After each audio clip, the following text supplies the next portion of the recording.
Hello and welcome to the channel. We're down today at Mercury Yacht Harbour with the guys from TBS Hamble to have a look at this 2002 Beneteau ANTARES 13.80. Proper ship this is. So we'll just wander down the gangplank where I had cleverly positioned myself to get an aerial shot to give you an understanding of the size of this vessel. Now 13.80, for those of you who want it in feet and inches, is I believe 45.9 feet. So just over 45 feet, or just under 46 feet if you prefer. Built by Beneteau.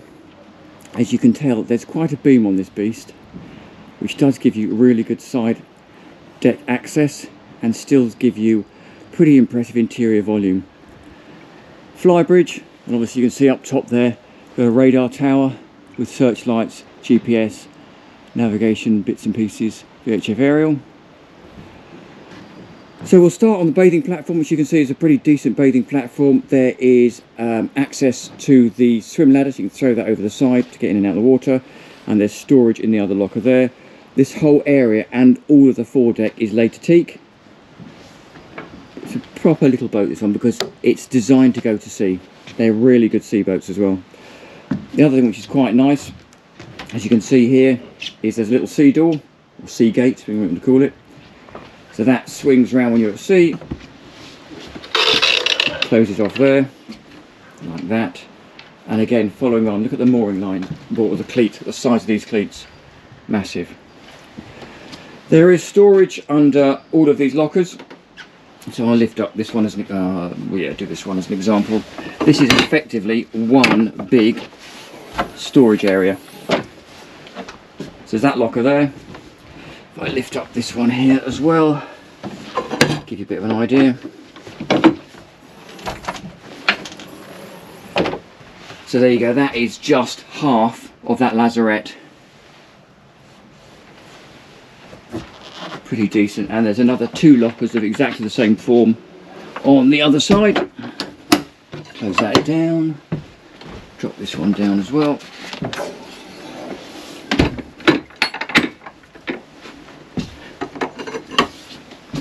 And underneath the steps here, which is brilliant, and we will have a look at this before we leave, is access to the engines, because effectively, as you would imagine, mid-engine boat, engines are under there because there's no outdrive, she runs on shafts. Seating here, so there are some cushions down below to put cushions on the seats, but being an extremely practical seagoing vessel, rope locker, shore power, exactly the same under this one, storage, another big cleat, and all of the cappings are all in teak, right there up the side of the side decks. Little external galley area here, galley-ish, because you've got a sink. And I would imagine you could probably put a gas burner or griddle in there if you wanted to, because you have got quite decent protection from the overhang. Gas locker and storage in there. And as I say, because the flybridge comes back quite a long way, I go back in the corner here, you can see there's decent protection from that pretty big overhang. Steps up to the flybridge, which we'll have a sneak peek at later, but because this boat is obviously a customer's boat, I don't really want to take all the covers off. Great big side windows, massive side decks. I mean, honestly, you could walk up this arm in arm if you wanted to. Nice high grab rail, again decent sized midship cleats, vast foredeck area. I believe, I could be wrong, but I think there's sun cushions for the centre section there as well. And you can see the three hatches that we'll notice when we go down below. The decks just get wider and wider the further forward you go. As you would expect, pretty standard stuff really. Anchor winch with a bollard on the top, which is always nice, particularly if you're going to the med. It helps you put up your lazy lines. A couple of switches, and then down here is two access hatches to a pretty decent size anchor chain locker, and you could easily chuck fenders in there if you wanted. And then your anchor gear forward. Quick spin around, again give you an idea of the size and scale of this beast. Quite beamy for a 45-foot boat, bearing in mind you've got these really practical, easy working side decks. Grab handles all the way down both sides here. Decent sized steps take you back to the cockpit. So let's go and have a look inside. I shall just drop my shoes off. So access to the saloon is gained via these really lovely green tinted stainless steel doors. Takes you inside to this very, very warm, typically French I would say, boat, in the way that they've trimmed it with the light fabrics and the honey coloured wood. Then you can see how effective those windows are now we're in here. Massive windscreen as well. Lots and lots of light. Again, decent headroom in here. So as we obviously noticed, on the starboard side there is a dinette. I'm fairly confident in saying that that table probably drops down and converts. There is storage. I won't bother showing you because you know what storage looks like under a seat. There's storage all the way down there. Drop down table here that looks like it does a number of folding out type of things, but I'm not going to play with that because I don't know. Over on the other side is a vast sideboard which houses things like the fridge in here. Again, decent sized fridge. It's lovely, they've even finished the woodwork off nicely inside. I won't show you every drawer, but there's a few that are quite interesting. So still got the original Beneteau cutlery, all shapes and sizes. More storage in here, and that matches, if I can remember where it is. Is it in there? No. Perhaps it's in here. Yeah, with the Beneteau bowls and original Beneteau crockery. Really neat. And then there's a beautifully designed fold out drawer here where you can get your cups and bits and pieces. But the wood in here is still in incredibly good condition. The other thing I did want to show you is under here. So that is your power distribution. So as you can see, you've got 240 volt, 12 volt water tank, shore power switches, that sort of stuff, and all the breakers and trips in there. So that is the dinette saloon area. Moving forward, port side here we have the galley, which comes with a gas oven and grill, I think it probably is. 3-burner hob here. Twin sink, which is really nice. Don't worry too much about this thing. This is just a dehumidifier. Again, you can see the big windows which open on both sides. Hidden away in here is your microwave, and every kitchen should have one. Little bin in there. There is additional storage, as I say, underneath the sink, and both of these cupboards here lift up to give you more storage. So tons and tons of storage in a very, very open, wide space. It feels very, very big and spacious in here. Again, normally what they do on a boat like this is they take the superstructure right out to the sides and give you a really small side deck. Here what they've done is they've just given you a very, very beamy boat. So again, carrying on forward, we have the helm station, a couple of nice leather chairs. Oh, I've just seen a cupboard I haven't spotted before. Oh, it is just a cupboard, but there you go. No lift up bolsters, look like fairly standard fixed seats here. Comes with Volvo Penta, so it's got the electronic throttle controls. Got your start stop over here. These weird 4 buttons are your trim tabs. This boat comes with a bow thruster, which is always a winner, and usual array of carding switches, and a host of analog engine gauges, pretty much telling you everything you need to know. And then down here is your navigator, Furuno navigator, which I'm pretty confident links to the radar. And then overhead, I might have to take a step back here.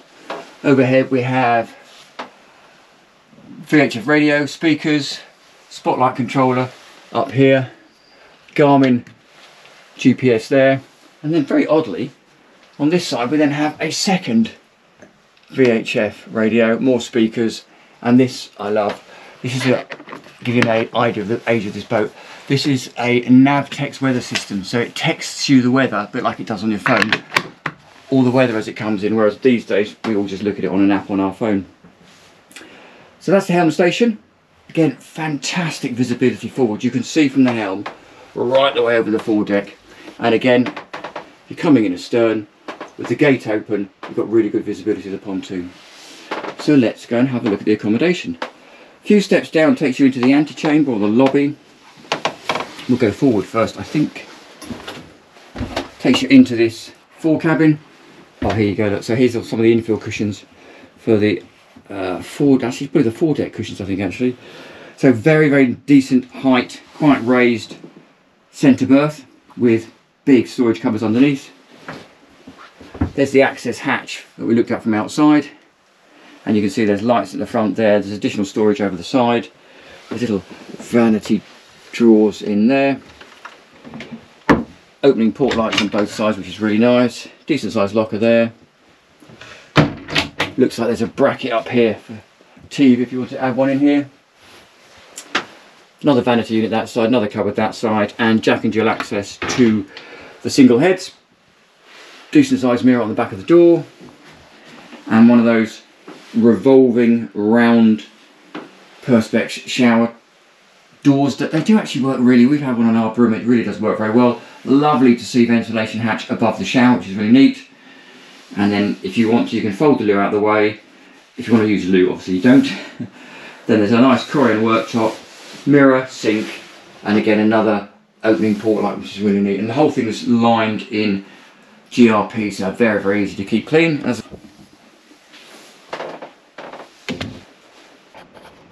A step back into the lobby, and then on the side here through this door we have access to the second heads.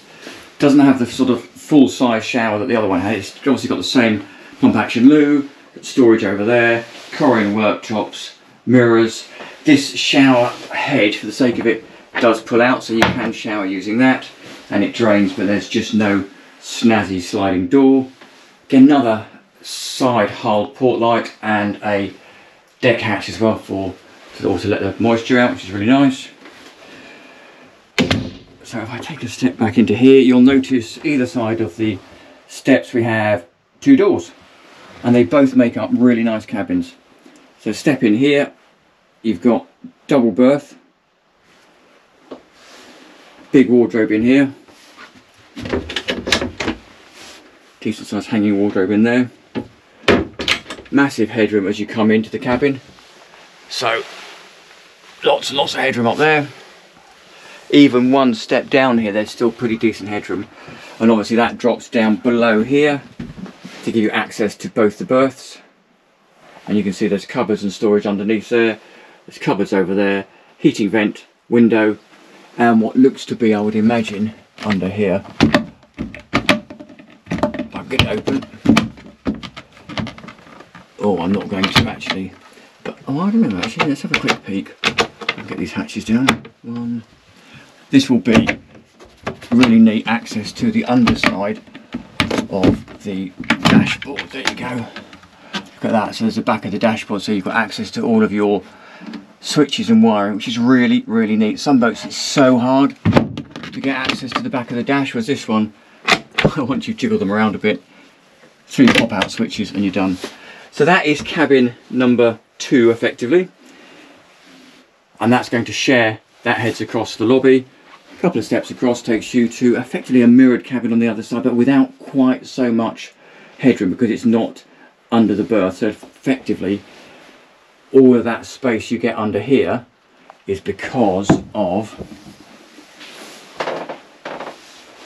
this section here being raised. This has got cupboard for the microwave in there, and it cuts away a bit more, so you lose a little bit of headroom. So this is effectively cabin number 3, but it does still give you 2 decent sized berths.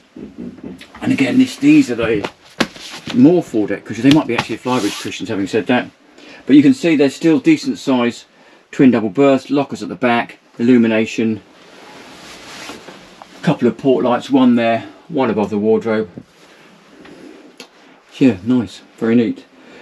Lots and lots of accommodation. This is a decent sized boat. So before we go any further, I'm just going to stick our heads, or my camera's head I should say, up onto the flybridge. As I don't want to take the covers off because it is effectively an owner's boat that's up for sale, so you can buy if you want to. I'm just going to stick my head on the flybridge and show you what it looks like with the covers on. All of the flybridge upholstery, I believe, has been redone. You need to check with TBS, but here you go. So it comes with this fantastic winter cover with these little props to stop it filling up with rain. Another life raft over the back there. Up here is a little sink, and there's a table over there with an array of seating all around there. Repeat helm station up here with all the usual bits and pieces. And as I say, I believe both of these two helm and navigator seats have been renewed. So that's the flybridge.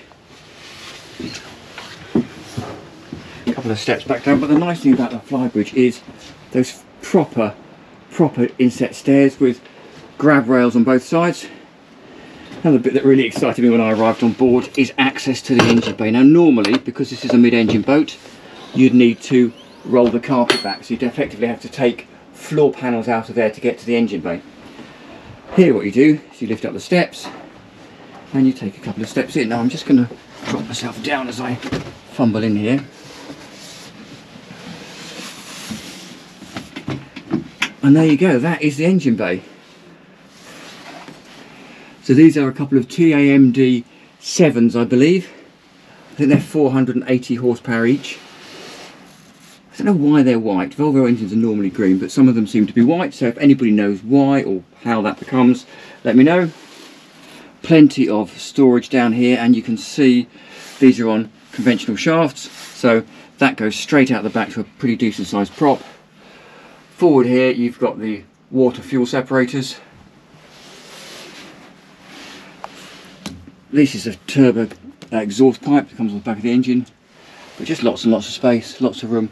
Fire suppression over there, bilge blower, heater, pretty standard stuff, but you've got really neat access to things like engine oil dipsticks, gearbox dips over there, and then if I just spin round behind me, you've got the raw water intake. So effectively seawater comes in here, gets sucked into the engine, cools the engine, and then gets thrown back out through the exhaust pipes through here out the back. So there you go, that is the engine bay. I'll just go back into daylight and we will say thank you very much for TBS Marine for letting us have a look around this ANTARES. If you want to know more, contact Joe and the team. Back. I think we will end on the foredeck because it's actually the sun's coming out now. So yeah, hope you've enjoyed the video. Please like and subscribe, and we look forward to seeing you next time round. Thank you very much for watching.